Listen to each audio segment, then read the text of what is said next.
और चलिए इसी बीच बुधनी से बड़ी खबर आपको बता देते हैं, जहां पूर्व मंत्री दीपक जोशी की घर वापसी हो गई है। कांग्रेस छोड़कर बीजेपी में दीपक जोशी शामिल हो गए हैं। शिवराज सिंह की मौजूदगी में उन्होंने वापस खुशी के साथ पार्टी में वापसी कर ली है। दीपक जोशी के समर्थकों में खुशी की लहर है। देखिए, दीपक जोशी कांग्रेस में चले गए थे। पिछला चुनाव उन्होंने कांग्रेस के टिकट पर ही लड़ा था,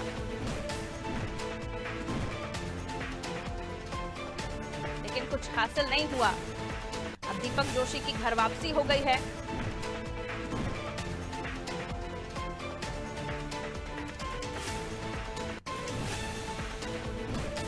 और चलिए इसी खबर को लेकर हम और भी जानकारी लेने की कोशिश करते हैं। मनोज वर्मा जी हमारे पॉलिटिकल एडिटर है, हमारे साथ इस वक्त फोन लाइन पर मौजूद हैं, उनसे और भी जानेंगे। दीपक जोशी, मनोज जी, बड़ा नाम, जाहिर सी बात है, पूर्व मंत्री रहे बीजेपी सरकार में, लेकिन कुछ समय पहले जब वो कांग्रेस में चले गए थे तो बड़े दावे थे उनके, लेकिन अब हर्ष के साथ उन्होंने वापसी कर ली है। सर, बुधनी चुनाव से कितना फर्क पड़ेगा उनकी वापसी पर? देखिए, बुधनी में उनका अपना कुछ ऐसा जनाधार नहीं है, लेकिन क्योंकि ब्राह्मण नेता है वो, माना जा रहा है कि कुछ ब्राह्मण वोट आकर्षित हो सकते हैं। लेकिन इससे पहले भी जब लोकसभा चुनाव के पहले बीजेपी ने एक अभियान चलाया था कि कांग्रेस के जितने तमाम सारे नेता हैं उनको बीजेपी में शामिल कराने का, उस समय भी एक वक्त ये खबर आई थी कि दीपक जोशी किसी भी वक्त बीजेपी ऑफिस आकर बीजेपी ज्वाइन कर सकते हैं। लेकिन दिल्ली से उनको हरी झंडी मिल पाई थी, क्योंकि तब ये कहा गया था कि जो लोग बीजेपी के खिलाफ बगावत करके चुनाव लड़ लिए हैं कांग्रेस के टिकट पर, उनको शामिल नहीं किया जाएगा। इसलिए उनकी वापसी टल गई थी। इसके बाद दीपक जोशी कई जगह कांग्रेस के मंच पर दिखाई दिए, और अभी जो जीतू पटवारी की कार्यकारिणी थी उसमें भी उनको एक छोटा सा पद दिया गया था। लेकिन माना जा रहा था कि कांग्रेस में उनका मन नहीं लग रहा था। दरअसल 2020 में जो कांग्रेस में बगावत हुई थी, तो मनोज चावला ने जो बगावत की थी कांग्रेस विधायक ने, वो बीजेपी में आए थे। उसके बाद से जो सीट थी हाट पिपलिया, वहां से दीपक जोशी चुनाव लड़ते रहे थे, तो उनको अपना राजनीतिक वजूद खतरे में दिखाई देने लगा था। इसके बाद उन्होंने नाराजगी दिखाई और वो चाहते थे कि उनको टिकट दिया जाए, लेकिन क्योंकि मनोज चावला से पार्टी का कमिटमेंट था, मनोज चावला उपचुनाव लड़े, जीते भी। उसके बाद जब मुख्य चुनाव का वक्त आया तो दीपक जोशी ने प्रयास किया कि उनको खुद से टिकट दिया जाए, लेकिन पार्टी ने उनकी नहीं सुनी, क्योंकि सर्वे में माना जा रहा था कि वो चुनाव जीत नहीं सकते। इसके बाद उन्होंने बगल की खातेगांव सीट पर चुनाव लड़ने का प्रयास किया था, जहां से आशीष शर्मा 2 बार के विधायक और उनके पिता भी विधायक रहे हैं। लेकिन चूंकि उनका क्षेत्र में जनाधार मजबूत था, इसलिए वहां भी उनकी दाल नहीं गली। लिहाजा वो कांग्रेस के टिकट पर चुनाव लड़े, लेकिन उनको कोई बुरी तरह हार का सामना करना पड़ा। इसके बाद तो लगातार घर वापसी का प्रयास कर रहे थे, क्योंकि वो कैलाश जोशी के बेटे हैं, जो पूर्व मंत्री रहे, मुख्यमंत्री रहे मध्य प्रदेश के, बीजेपी के प्रदेश अध्यक्ष रहे हैं, और शिवराज सिंह चौहान काफी उनका सम्मान करते थे, खासतौर सुंदरलाल पटवार कैलाश जोशी का। और इन्हीं शिवराज सिंह चौहान से नाराज होकर दीपक जोशी ने पार्टी छोड़ी थी। उसके बाद उन्होंने अपने गिले शिकवे दूर किए, और फिर शिवराज सिंह चौहान की पहल के बाद आज दीपक जोशी की घर वापसी हुई है। क्योंकि जब दीपक जोशी कांग्रेस में शामिल हो रहे थे, तो बड़ा पॉलिटिकल ड्रामा उन्होंने किया था। अपने पिता की एक बड़ी सी तस्वीर लेकर वो कांग्रेस के दफ्तर पहुंचे थे पीसीसी में, और एक कहा गया था कि उनके पिता, दिवंगत पिता ने, कैलाश जोशी ने भी बीजेपी छोड़ के कांग्रेस का दामन थामा है। तो बड़ा एक हाइप मिली थी, और कहा गया था कि इतने बड़े ब्राह्मण नेता, इतने पूर्व मुख्यमंत्री के बेटे, जिन्होंने अपना पूरा पॉलिटिकल कैरियर बीजेपी में रहा, उनके पिता का, खुद दीपक जोशी का, और वो अगर बीजेपी को छोड़ रहे तो झटका लगेगा। लेकिन ना तो कांग्रेस उनका कोई यूज कर पाई, ना वो कांग्रेस के लिए उपयोगी साबित हुए। तो ऐसी स्थिति में क्योंकि उनके जो बेटे दीपक जोशी के, उनके बेटे धैर्यवर्धन, वो बीजेपी में अब भी सक्रिय, अपने पिता का साथ उन्होंने छोड़ा नहीं था।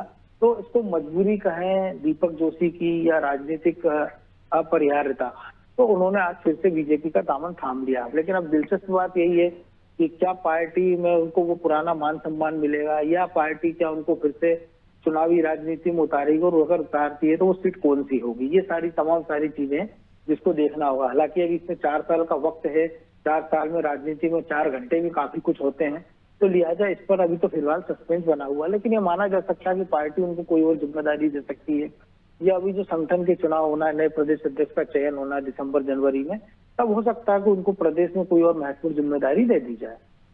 बिल्कुल, लेकिन मनोज जी, जिस तरीके से उनकी वापसी हुई है, पहले जो कि सदस्यता अभियान चला था तब भी वो नहीं आए थे, और अब जब वो आए हैं तो इससे पहले भी जब उन्होंने पॉलिटिकल ड्रामा बहुत सारा किया था, अब बीजेपी के कार्यकर्ताओं पर भी इसका कुछ फर्क पड़ेगा? क्योंकि नेता जाते हैं, वापस कर लेते हैं, फिर उसके बाद उन्हें पद भी दे दिया जाता है।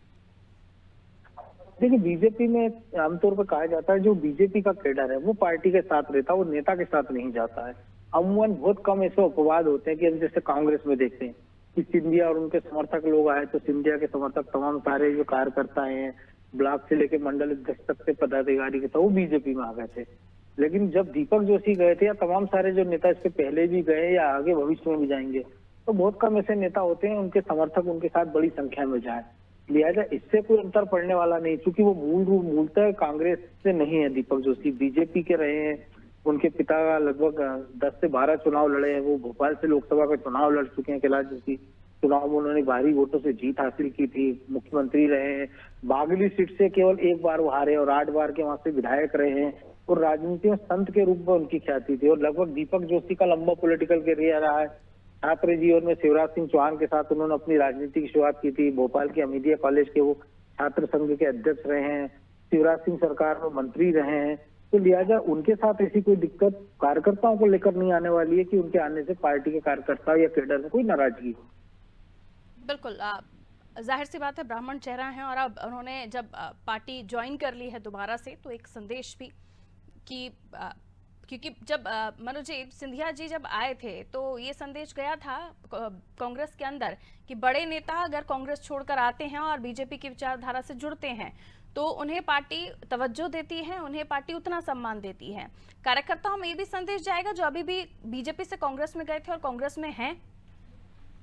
बिल्कुल, निश्चित तौर से एक तरह से वापसी का रास्ता खुलेगा, क्योंकि लेकिन आमतौर पर इस तरह की जो पॉलिटिकल उठापटक या कहें उछल कूद जो होती है वो चुनाव के वक्त ज्यादा होती है। लिहाजा भी मध्य प्रदेश में भी विधानसभा चुनाव में लगभग 4 साल का वक्त है, लोकसभा चुनाव में 4.5 साल का वक्त है, नगरीय निकाय के चुनाव में भी कहीं कहीं 2 से कहीं 3 साल का वक्त है। लेकिन इस बीच अगर वो आए हैं तो जाहिर सी बात है कि पार्टी उनका कुछ ना कुछ सदुपयोग करने का सोच रही है। और जो नेता जो कांग्रेस में बीजेपी छोड़कर गए थे उनमें से अब कुछ विधायक भी बने हुए हैं, जैसे सतीश सिकरवार ग्वालियर वाले जो चुनाव जीते थे, बाद में मुख्य चुनाव जीते मुन्ना लाल गोयल को हरा के, वो भी तमाम सारे जो नेता है जो पार्टी का दामन छोड़कर गए थे। अब क्योंकि मध्य प्रदेश में हमने देखा कि जब विधानसभा चुनाव के समय एक बड़ी भगदड़ बीजेपी के नेताओं में मची थी, तो एक कयास लगा रहे थे कि मध्य प्रदेश में कांग्रेस की सरकार बन सकती है, लेकिन ऐसा हुआ नहीं था। बीजेपी को 163 सीटें जीती थी, बीजेपी ने कांग्रेस 66 सीटों पर सिमट गई थी और अगले लोकसभा चुनाव में 29 की 29 सीटें बीजेपी ने जीत ली थी। तो लिहाजा जो लोग कांग्रेस में गए थे वो जरूर अपने निर्णय पर पछता रहे होंगे, लेकिन जिस प्रकार से दीपक जोशी की घर वापसी हुई है तो एक राह बाकी लोगों के लिए खुल सकती है। क्योंकि अभी तक ये कहा जा रहा था कि जिन लोगों ने चुनाव लड़ा है या पार्टी के खिलाफ काम किया उनको नहीं दिया जाएगा, लेकिन दीपक जोशी के आने के बाद ये तय है कि अब ये सारे लोगों की घर वापसी का रास्ता खुल गया। अब कौन कब वापसी करता है इसमें देखा जाएगा। बिल्कुल, बहुत शुक्रिया मनोज जी जानकारी देने के लिए। तो कौन कब वापस आता है ये तो खैर समय के साथ पता चलेगा, लेकिन फिलहाल दीपक जोशी ने वापसी कर ली है और उनकी वापसी के साथ एक बड़ा संदेश भी अन्य उन कार्यकर्ताओं को गया है जिन्होंने बीजेपी छोड़ के कांग्रेस ज्वाइन की थी। लेकिन अब दीपक जोशी को इसके बाद पार्टी में जुड़ने के बाद वो क्या उपहार मिलता है देखने वाली बात होगी।